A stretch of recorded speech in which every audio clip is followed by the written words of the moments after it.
a scheduled live, and for the first time I actually figured out how to do this. So I need to actually set up my tripod here.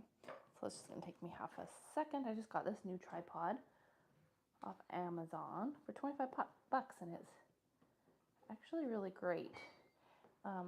But as you can see, I was not quite ready for this. Oh dear. Okay. Am I straight? Yep. There we go. Baby is here. I'm Sarah. If you haven't met yet, well, this is good. I can like see, is he in the middle? This is my baby. He's supposed to be napping right now, and I'm trying to sleep train him.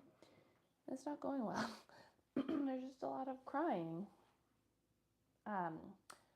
Also, our shed is being torn down because it has rats in it, and we're getting a new one built.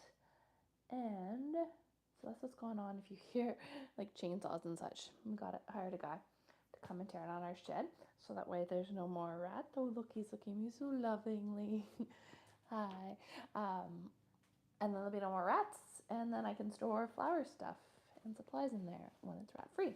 So that's the deal. So I introduced myself. I'm Sarah. This is my baby. And my business is Floral. So what I do is I sell bulk flowers and greenery that gets shipped directly to your house, and then that way you can DIY your own flowers. So this is a great idea if you're looking to save money or you want to have just fun before your wedding. Primarily weddings is what we do, but it doesn't have to be weddings. It could be funerals, birthday parties, bridal showers people do, bachelorette parties, like get a whole bunch of bulk flowers and everybody makes arrangements. That's also super fun. And I have warehouses all across Canada and the US, so I can ship flowers essentially anywhere. And I'm Canadian.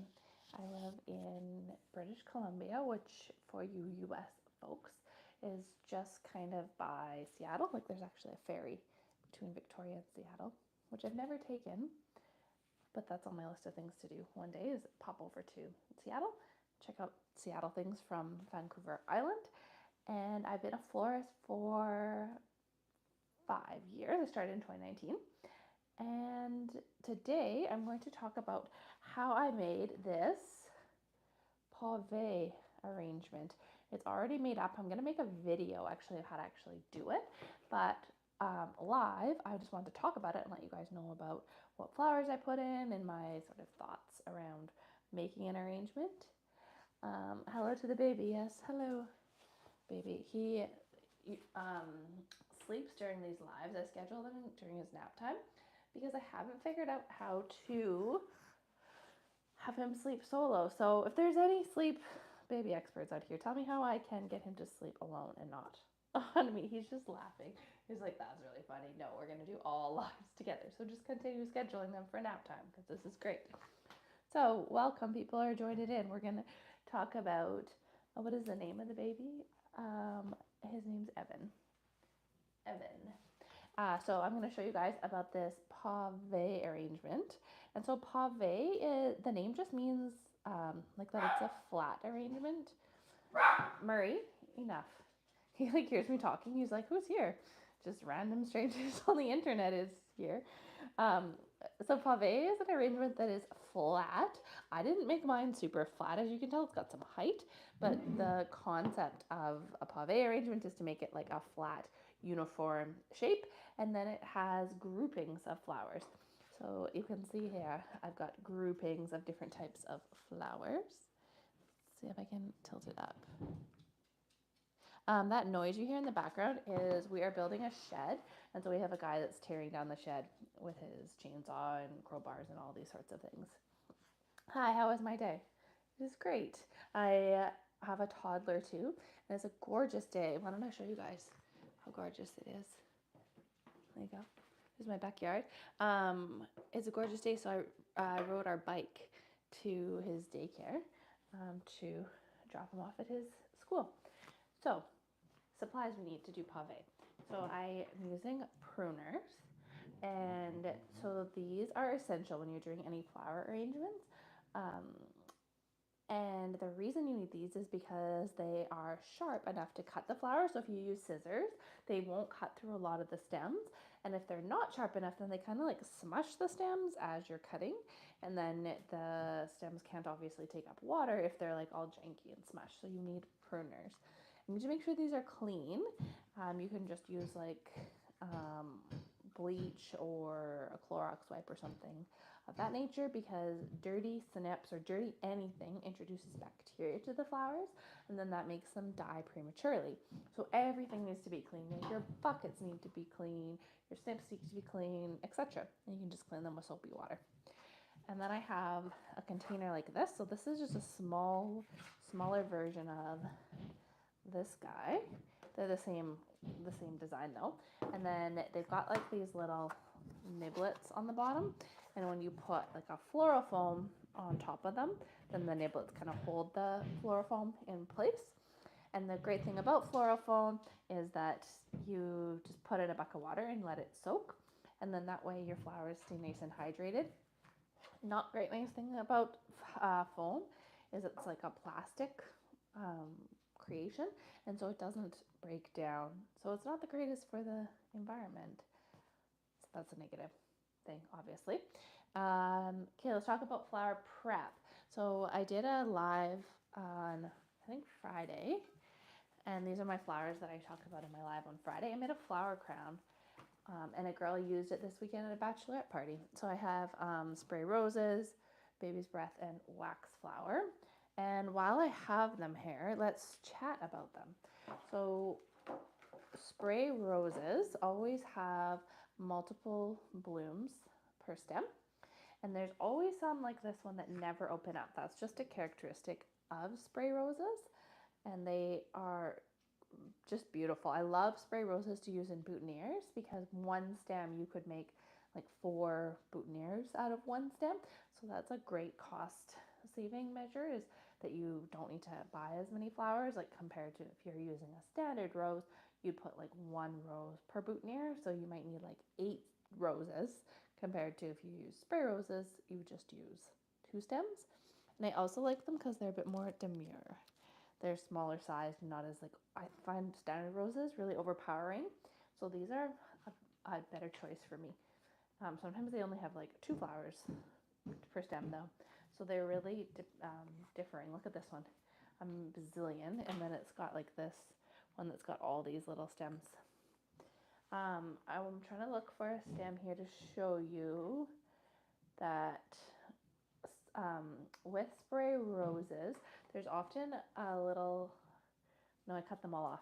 Oh, here you go.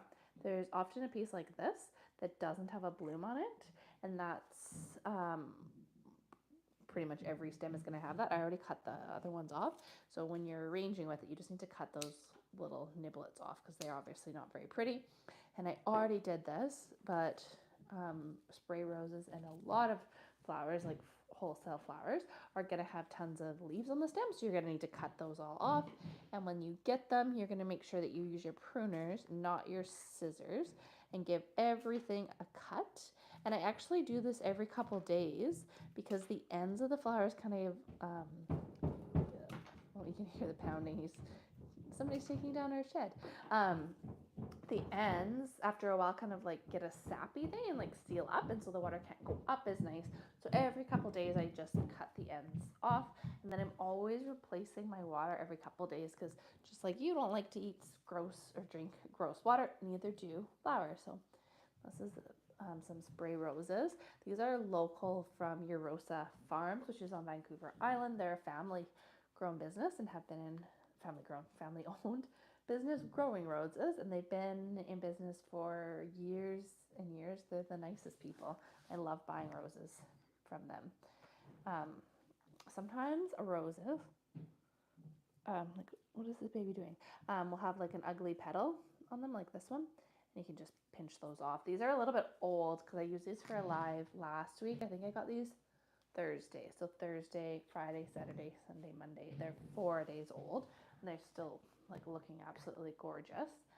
When you buy good quality flowers, like from you, Floral, they last a really long time. And because these are just locally grown on Vancouver Island, they didn't they didn't have a long trip here, so I just went and picked them up directly from the farmer. They know me. They're like, "Hey, Sarah, here's your bucket of roses." So that's a really nice feeling too, to like know that you're supporting somebody local and getting gorgeous, gorgeous blooms. So this here is how many stems? 2, 4, 6, 7 stems. So this, you get quite a few flowers. You can see like from 7 stems, there's tons and tons of blooms. So that is spray roses. Okay, I'm gonna put these away and then talk to you guys about baby's breath. We can talk about that. I used a bunch of this to make the flower crown that I was telling you guys about. Baby's breath gets really tangly, so you have to be kind of careful with it. So this is a bunch once I made a flower crown from it. So you get a pretty big bunch, especially since I've already made a floral crown out of this. And this is, yeah, baby's breath. It's really pretty. And it is very tangly, and sometimes the stems like break. So if I'm using this in a flower arrangement, I would always have, or for my wedding, sorry, I would have like a little mason jar to the side. So if these ones that break, that they have a home, then I can just make a little miniature mason jar or whatever with the broken baby's breath, so they don't go to waste. So there's that one we've talked about. Let's talk about wax flower. So this is a bunch of wax flower. I already used a lot of it to make a flower crown, but it's such a giant bunch, and I am obsessed with this. I use this all the time when I'm doing arrangements. It's so pretty. It's like an ombre, so it's got some purple and then some shades of white, and this is a giant bundle, especially since I already made a flower crown out of this. And the greenery, I really like using in boutonnieres because it's really small and demure. That's my word of the day, demure. How the baby's like, what is that? Ceiling, interesting ceiling. So I use this in boutonnieres, and yeah, wax flowers is great. And it has like a single stem, has a lot of flowers on it. So if you're making boutonnieres, I cut off the sides of it. Or if you're making a bridal bouquet, I wouldn't put this whole thing in a bridal bouquet. I'd take off some of the side shoots, and then I'd use the part I have left for in my bouquet. So this is wax flower, and it's super, super hardy, doesn't wilt, lasts a super long time. It comes from California or Australia, and I am obsessed with it. If I'm thinking about what flowers I'm always reaching for when I'm doing arrangement, I'm always reaching for wax flower, and for greenery, parvifolia is my go-to, and spray roses. Those are the ones that I'm always using in my arrangement. So I'm just going to clean up this mess a little bit so I can get to talking about this pave arrangement. So pave is I don't even know what the name is. I should Google it. Does anybody know what pave means? Like the term, I mean, I know what pave is, obviously. It's the arrangement that we're going to talk about today. Excuse me. But the idea of it is that it's a flat arrangement, so all the flowers are kind of at the same level, although I kind of broke that rule here, but they're on a flat-ish plane. And let's talk about what is in here. So I'm just going to tilt you guys down a little bit, if I can figure out how to do that. Oh, I don't know. I kind of forget that I had a baby attached to me. Hello, baby. Like, what are you doing? Okay, there we go. Tilting down so you can see this. There we go. Okay, so I've got curly willow here. That sound is somebody tearing down our shed. This is curly willow. Maybe I'll tilt you even more. There you go. Okay, this is curly willow, and I put it in my arrangement because I love the movement that it has, like all these like jaggly bits, and it's actually sprouting. So this is obviously springtime, and so this curly willow was not sprouting when I put it in, but now like it's all sprouting because of the water in the oasis. It's amazing to use in all arrangements just for this super cool movement. Okay, I'm gonna take apart a little piece here of my pave just to show you guys. I have a succulent, and I thought I'd show you how I touched it. So it's on a barbecue skewer, so I just cut it flat, and then this barbecue skewer, the pointy end, I just put it in here, and did like a little, oh, now the hole is already been used, but I did a little twisteroo. You want to make sure you don't push too far, else it goes at the top like that. So I need to find a new spot because I already used this for, so I do like a little twist, and then now my succulent is on a stick and I can put it into my arrangement. Because otherwise, like, how would you put these things in? So there you go. That's how I put my succulent in. What else do I have in here? These are coral roses. So pave, the idea is that you have groupings of stuff. So I've got like a grouping of these roses, and I've got like a grouping of these carnations here. So these are called coral roses. Oops, I've lost a baby's breath. The wax flower that I was telling you guys about is right here. So you can see how it was like a really big bunch, and now I've like took it into a smaller piece. I've got wax flower right here. So I just cut off all the little shoots. Can you guys see okay? I'm gonna minimize all these chats. Can I do that? Oh my goodness, I don't even know how to do this. I think you can see okay. Put a comment in the chat if you cannot see. Okay, a grouping here of wax flower. This is status, and status dries super, super well, and it retains its color. I've actually got some dried status here. I'll show you. So this is like, I don't even know, 5, 6 years old. And this is purple status that's dried. I know it doesn't look that pretty like here, but it doesn't look that pretty. It's like 6 years old. Anyway, so this is purple status, and I put a clumping of it here. And this here is spray mums. And so spray mums have multiple blooms per stem. And so I just cut off the individual like blooms and put them in a cluster here. And then I put a little cluster of them here. This is lily grass trying to escape. I've got 2 different kinds of carnations here. So this is called the Moon Series carnation. Let me put it up so you can see. So Moon Series versus like a regular fuchsia carn. So the Moon Series is, oh, somebody said hi. Hi. The Moon Series is like genetically modified or something of that nature to make it this purple. And there's like a whole bunch of different shades of purple. But then they get like this really like intense purple. And it's so pretty with the wax flower underneath. Okay, what else do I have? I'll pull this out here. This is boxwood. So this is how I like cut them. So you can see like now that I'm ruining my arrangement, but I cut them like this, and then I'm just putting them like into my arrangement like so.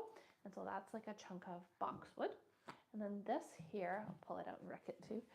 This is hypericum. This is like a coral color, and hypericum comes in white, red, green, and this corally color. And there's a whole bunch of blooms on the stem, so I just, or blooms, like these buds on the stem. So I just cut them off to make them smaller, and then put those, just nestled those in. I have a stick that I stuck in here. You can see, just to add some interesting texture. And what else do we have? Oh, for greenery, this one here is called Pittosporum, and I did that one as well for some different texture. So I've got a couple different types of greenery. This one I've got two. Pistache is the name of this one. And then I'll pull out a pit since I'm ruining my arrangement anyway. This one is Pittosporum, and then this one's Pistache, and then this one is Boxwood. So I've got Boxwood, Pittosporum, Pistache. So when I do my arrangements, I always am doing multiple types of greenery because I like to have lots of texture and visual interest. That's what really like elevates an arrangement. You don't want it to just be all the same thing. So I have those 3, and then I also added in this curly willow, which is sprouting, to add in visual interest as well. So maybe I'll show you guys next how I made this lily grass, like a swoopy thing. Does anybody want to see that? Okay, put a comment, a thumbs up, or number 1 if you want to see how I made this, and I will do that if people say it. What else do I have in here? So this arrangement is like has some really sort of luxe flowers, like these roses are really fancy. You know, if I sat down, then you guys could see me too. Hold on, let me bring, and then I can also sit. So that way you just don't say baby. Although I'm sure he's more the star of the show. There we go. This is better. Whew. Where was I? Okay, so a mix of more bougie flowers. So my bougie flowers here are my roses. And then I've got some really affordable flowers. So for affordable flowers, spray mums. Mums are like hands down the most affordable. And then I've got these carnations. So these are the Moon Series purple. And then I've got this purple here, which is the fuchsia. And carnations, I know lots of people like haters on carnations, but I think that's totally unwarranted because in this arrangement, they are gorgeous. I mean, I wouldn't do like all carnations, but when I've got like some mixed in with roses and all this other stuff, like it doesn't look like your grandma's like funeral with these carnations. They're absolutely stunning. So this is how I always do like a mix of like fancy expensive flowers like roses or ranunculus or anemone, and then I always do some cheaper, more affordable ones like spray mums or carnations, and then I always have fillers. So for filler, I've got a wax flower, and then I've got, this is heavy, status is also a filler, and then I always have a texture flower. So for texture, I've got these hypericum, which are these berry guys here, and then greenery, I always do kind of three. So this is the boxwood, and pittosporum is this one. It's kind of hidden, and pistache. I don't remember where I put my pistache. Anyways, 3 types of greenery. So that's kind of my recipe for that I do for all of my flower arrangements is like a bougie flower, affordable flower, a texture flower, and a filler flower, and 3 types of greenery. So that's kind of the recipe. And then I might add in something like cool, like in this case, I added in this curly willow and this lily grass. Does anybody want to see how I made this? Do you want me to take this apart and show you how I made it? If you do, put a comment below, because I don't want to tear this apart and show you if nobody wants to watch it. So comment if you want to see that. Otherwise, I'm going to keep chatting about what is in this, especially since my baby doesn't want to ever be away from me. He wants to stay in my arms all the time. What else could we talk about? Roses. Oh, how to care for this thing. So this has Oasis floral foam, and it's just in this container. Here's a smaller version of the same thing. And then it's got Oasis foam in it, and then the foam has water in it, so this keeps the stuff all hydrated. Like this curly willow was not sprouting that much, but then when I put it in this Oasis foam, there's enough water in it that now it's getting all sprouty. And then there's like obviously like a little piece I can like droop up, and then I'll fill it with water again every couple days just to make sure that it stays that the foam stays hydrated, because it's not going to last forever, that foam. Like it has a limited lifespan of how much water it can uptake. So I just fill it up every couple days.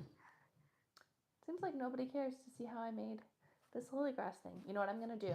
I'm going to make it a video, like a long form video, and post it on my channel so folks can see how to do this, because it's pretty cool. And I only want to like rip this apart once, so I'll do it in a long form, and then that way it like lives as its own thing in here.